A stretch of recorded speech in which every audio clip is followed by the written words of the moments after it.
नीलम की मौसी family relationship story. नीलम एक गांव के गरीब परिवार में पैदा हुई। उसके माता पिता गांव में एक खेत में मजदूरी करते थे। बहुत ही मुश्किल से गुजर बसर होती थी। नीलम 2 साल की थी, तभी गांव में बाढ़ आ गई। नीलम के पिता उस बाढ़ में बह गए। नीलम और उसकी मां किसी तरह बच गई। नीलम की मां को भी गहरी चोटें आई थी।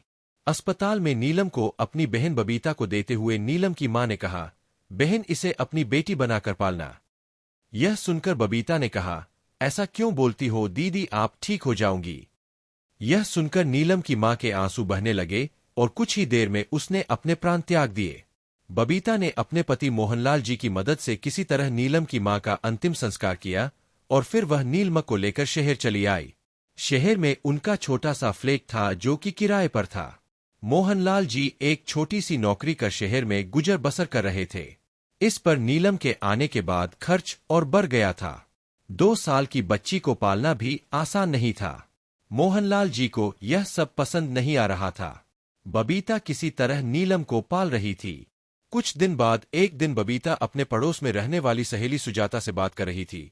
बहन, समझ नहीं आ रहा क्या करूं, इनकी थोड़ी सी तनख्वाह में हमारा ही गुजारा बहुत मुश्किल से होता है। अब नीलम के आ जाने से बहुत परेशानी हो रही है। सुजाता ने कहा, एक काम कर, इसे किसी अनाथ आश्रम में छोड़ आ, वहां अपने आप पल जाएगी। बबीता बोली, ये क्या कह रही है तू? मेरी बहन की अमानत है। मेरा अपना बच्चा होता तो क्या मैं उसे अनाथ आश्रम में छोड़ देती? यह सुनकर सुजाता ने कहा, मुझे माफ कर दे, न जाने अभी क्या बोल गई। एक काम कर, इसे कुछ घंटे संभाल लूंगी, तू कोई काम ढूंढ ले, मेरा मतलब है कुछ घरों में काम करना शुरू कर ले। सुबह साफ सफाई करने का काम मिल जाएगा, उससे इसका खर्च तो निकल ही जाएगा। बबीता ने बोला, तू ठीक कह रही है, अगर तू इसे कुछ देर संभाल लेगी तो मेरी बहुत मदद हो जाएगी। सुजाता ने कहा, अरे ये तो पुण्य का काम है, तू चिंता मत कर। बबीता को एक रास्ता नजर आ रहा था। शाम को उसने मोहनलाल जी से बात की। उन्होंने कहा, जैसा तुम चाहो करके देख लो, नहीं तो इसे किसी को देना पड़ेगा। अगले दिन से बबीता काम ढूंढने लगती है। कुछ लोगों से बात करके उसे 2 घरों में काम मिल जाता है। धीरे धीरे समय बीतने लगता है। नीलम अब 5 साल की हो गई थी। बबीता अब घरों में पूरे दिन काम करती थी। नीलम अब घर में अकेले रह सकती थी। बीच बीच में सुजाता उसकी देखभाल करने के लिए आ जाती थी। बबीता को मेहनत करके भी एक खुशी मिलती थी। नीलम को वह बहुत प्यार करती थी। धीरे धीरे मोहनलाल जी का स्वभाव भी बदलने लगा था। वो भी नीलम को अपनी बेटी मानने लगे थे। बबीता ने नीलम का एक स्कूल में दाखिला करा दिया। दोनों नीलम को बेटी की तरह पाल रहे थे। नीलम जब 14 साल की हुई तो उसे पता लग गया था कि वह अपनी मौसी के घर में पल रही है। बबीता दिन भर काम करती थी। शाम को थक हार कर जब वह घर आती थी तो वह नीलम से कुछ काम करने के लिए कह देती थी, जिससे नीलम को लगने लगा था कि उसकी मौसी खुद तो सारा दिन घूमती रहती है और सारा काम उस पर डाल देती है। नीलम के मन में मौसी के प्रति नफरत सी भरने लगी थी। नीलम अब सुजाता से भी बात नहीं करती थी, इसलिए सुजाता ने भी आना छोड़ दिया था। इसी तरह समय बीत रहा था। समय के साथ नीलम के मन में बबीता के प्रति नफरत बढ़ती जा रही थी। कुछ दिन बाद तो उसने बबीता को उल्टे जवाब देना भी शुरू कर दिया था। नीलम के मन में एक बात घर कर गई थी कि उसकी मौसी उसे नौकरानी बनाकर काम करवाने के लिए लाई है। पता नहीं उसके माता पिता मरे भी है या मौसी ने झूठ बोल दिया। मोहनलाल जी और बबीता को नीलम के इस व्यवहार से बहुत दुख होता था। वे दोनों नीलम को समझाने की कोशिश करते थे, लेकिन वह उन्हें उल्टा ही बोल देती थी। नीलम की पढ़ाई पूरी हो चुकी थी। उसने नौकरी ढूंढनी शुरू कर दी। एक दिन उसने घर आकर बबीता को बताया कि उसे एक कंपनी में नौकरी मिल गई है। बबीता बहुत खुश हुई कि उसने अपनी बहन से किया वादा पूरा किया।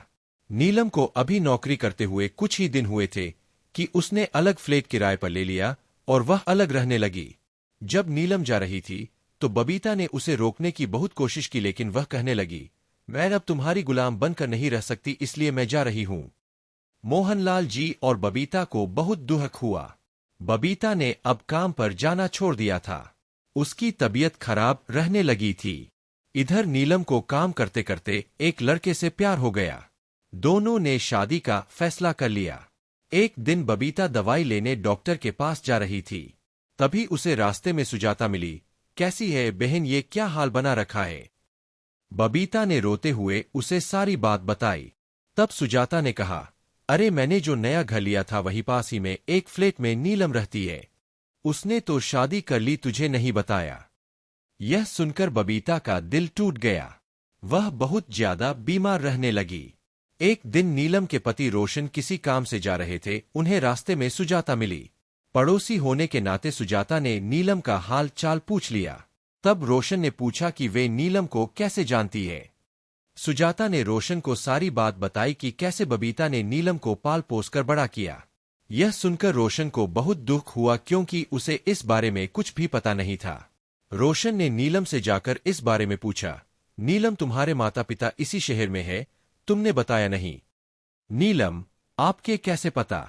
वैसे वे मेरी मौसी है, जिन्होंने आज तक ये नहीं बताया कि मेरे माता पिता कहाँ हैं। वो तो बस मुझे नौकरानी बनाकर रखना चाहती थी। तब रोशन ने कहा, कोई भी मालकिन अपनी नौकरानी से बिछुड़ने के गम में मरने जैसी हालत में नहीं पहुंच जाती। वो तुम्हारे से बिछुड़ने का दुख सहन नहीं कर पा रही है। तुम्हें उनसे माफी मांगनी चाहिए। ये बात सुनकर नीलम ने कहा, ये फिर कोई नई चाल होगी मौसी की।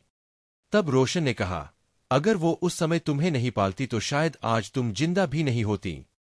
रोशन की बात सुनकर नीलम को अपने किए पर पछतावा होने लगा। उसने मौसी से जाकर मिलने की सोची।